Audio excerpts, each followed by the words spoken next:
The death of Emmitt Till is an important episode in the modern civil rights movement. When you talk to people of that era, particularly the students involved in the movement, they identified with Emmitt Till because they were the same age as Emmitt Till.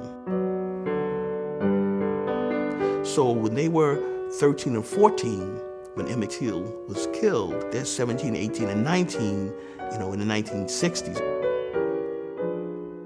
In terms of galvanizing their energies and in terms of motivation, they were motivated by that identification with Emmitt Till. Well, that's a classic kind of murder that had been taking place across the South. Black people making some comment towards white people that got them killed. I call it genocide, where people were trying to kill African Americans because simply they were black.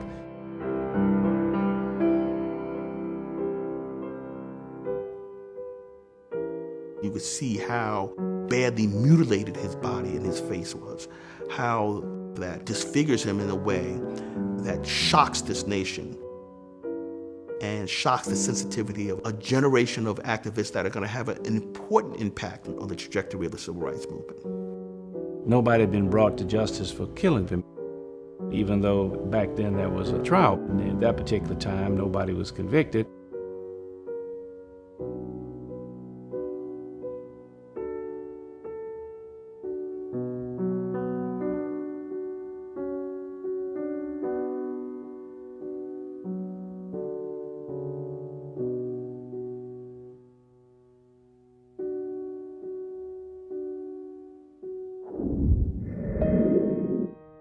The foot soldiers are the young people that were involved in the movement.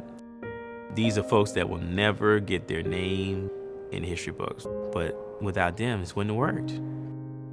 The foot soldiers were the ones on the ground of the civil rights movement. They were that army of people who marched, who were beaten by the policemen, who had to take the water hose attacks, who were bitten by the dogs, who were put in jail, and some were even killed.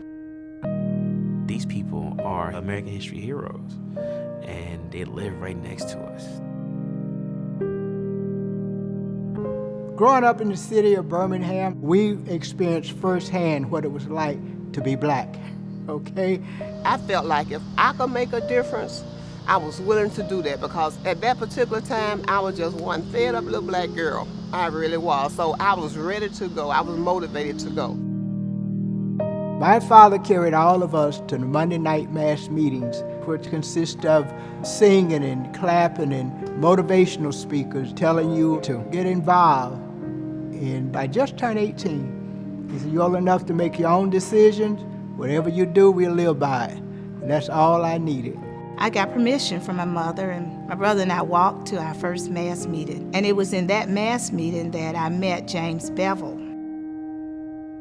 He said, "How many electric typewriters do you have at your school?" I said, "We have one, but I get to type on it because I'm a good typist." He said, "Did you know at Phillips High School, which was an all-white school, they have 3 rooms of electric typewriters?" I thought, what? It's first reality check. When James Bevel decided that they should use the children, I was told Martin Luther King at first didn't want to do that. But as he kept on and kept on talking about it, they decided that it was safer to use the children because they didn't have a job to lose. He said, if you want to do something about this, you can. Your parents can't, but you really don't have anything to lose. And I agreed with him. And that's what got me going. James Bevel helped him understand, listen, you're being discriminated against because of who you are. And then when the kid's like, yeah, you're right, I want to be a part of this, you got to go through a training session. We attended student nonviolent workshops. We would meet sometimes at 16th Street in the basement, and the different ministers would talk to us. They basically told us that if you get involved, you got to be nonviolent. If somebody calls you a name, they hit you, even if they spit on you, you could bow your head, cover your head, but do not strike back. They're going to simulate things at a training session. So if I'm smacking you in the head and I'm pushing you, I'm blowing smoke in your face. But if you can take it, you can make it outside. I was 16 and I was arrested. It wasn't a proud thing back in 1963 to come out and brag about, I went to jail because I marched for civil rights. No one respected a jailbird, so those foot soldiers ended up keeping a lot of that inside, not to be ridiculed by the people that thought it was degrading to go to jail. Kids were in jail for some cases 4 to 5 days. Imagine being in a jail cell for 4 or 5 days and you're in there packed like sardines with 38, 39 other kids. I mean, these kids they're not soldiers for real, but they were fighting a war for their freedom. They were willing to do it in spite of what could potentially happen to them. I know foot soldiers that cannot walk through the statue with the 3 dogs in Killingham Park because they remember what it was like to get bit, so they just refuse to go in there. These folks are still living with some of that. They are heroes.